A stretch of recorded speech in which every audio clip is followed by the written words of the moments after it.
What are the main challenges that these high school students face? You're so used to it.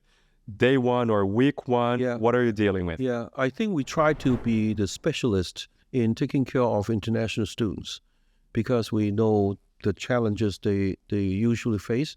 So first of all, we pick them up from the airport, so parents don't need to worry. They just send them on the flight, and then we'll pick them up from there.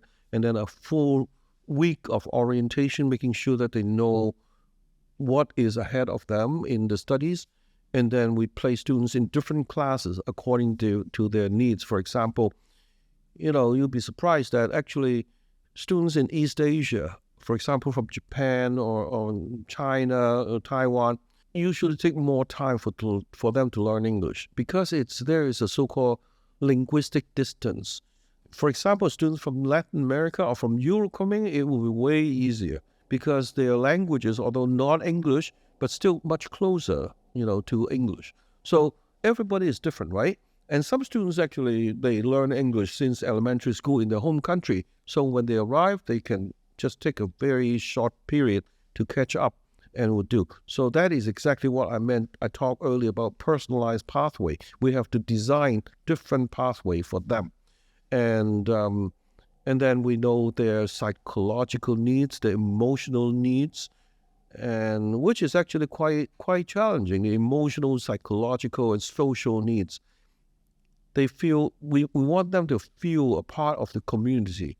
They have a community. They lost their friendship back home, but they will very quickly they form new relationships, and they have attachment to different. We call them houses. We have separate houses, so they're attached to it.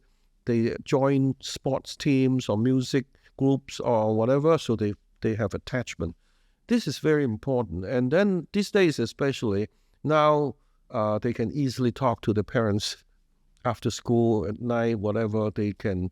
But in early days when we run the school, it was expensive to call long distance, right? So that was tougher. But now actually it's quite easy. They can FaceTime and talk to mom, and mom talk to them.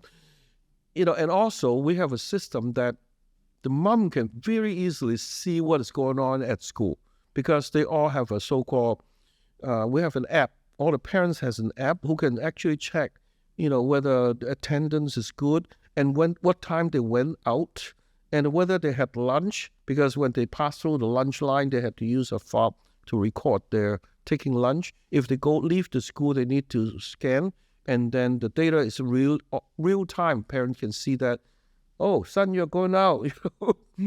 So, I mean, we don't mean that we want the parents not to trust their kids, but if parents want to know, they have a right to know where the kids are.